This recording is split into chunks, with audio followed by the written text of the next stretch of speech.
Security isn't a one-person job. It's a shared responsibility that spans every function in your organization. Your role as a security leader is to ensure everyone knows their part, from the boardroom to the help desk.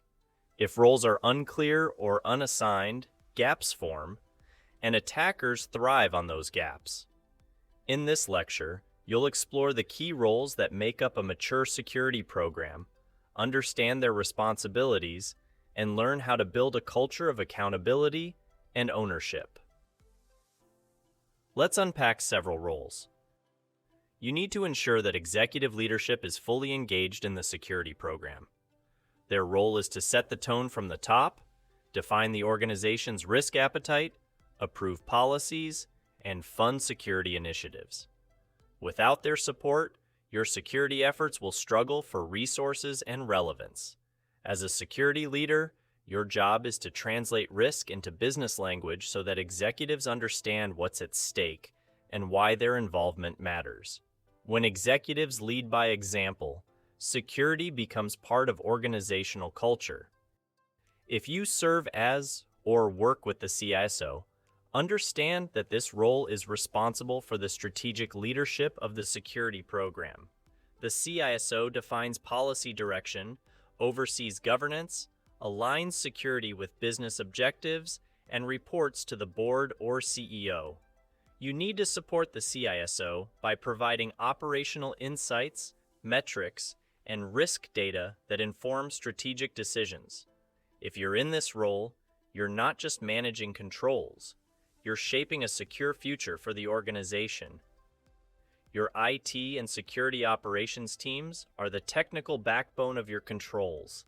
They implement firewalls, monitor endpoints, configure identity and access management, IAM, and respond to incidents. Their role is hands-on, and their visibility into infrastructure makes them your first line of defense and detection. Your job is to make sure they operate with clear guidance, follow documented procedures, and understand where their responsibility ends and another team's begins. Avoid overlaps, blind spots, and assumptions. Every department, from HR to marketing to finance, must own the security of their data, systems, and processes.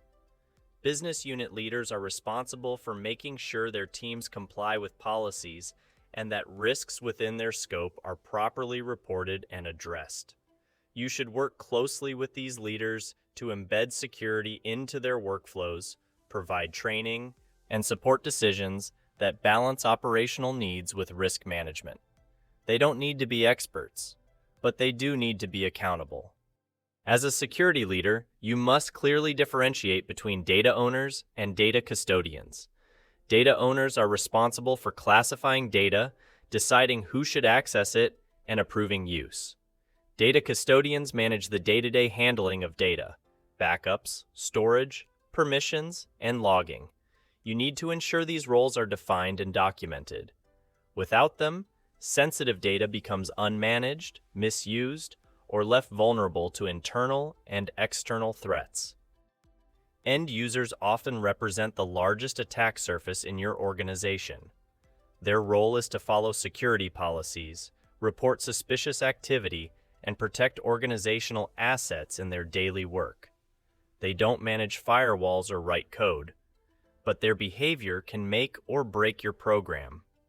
You must train and support end users consistently. Awareness campaigns, phishing simulations, and clear communication help them stay informed and vigilant.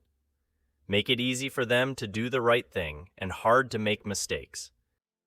These roles ensure that your organization meets its regulatory, legal, and contractual obligations.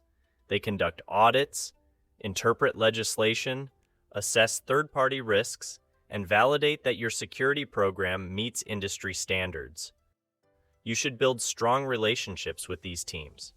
When aligned, they help you bridge the gap between security and compliance, making sure your controls not only protect, but also prove that you're doing the right things. Security success depends on clarity, who does what, and why it matters. When roles and responsibilities are well defined and enforced, you reduce confusion, eliminate gaps, and build a culture of shared accountability. As a security leader, your mission is to make security a business function, not just a technical one. That means ensuring that everyone, from the CEO to the intern, knows their role in keeping the organization secure. Because in the end, security isn't just about technology. It's about people working together with purpose. This diagram outlines Microsoft-specific security roles and responsibilities, offering a structured view of how different functions align across the organization. If you're stepping into a new security role or expanding your understanding of security operations, this visual will help you identify where you fit and how various teams contribute to a unified defense strategy. Feel free to explore the link shown on the screen for in-depth guidance, role descriptions, and practical implementation tips.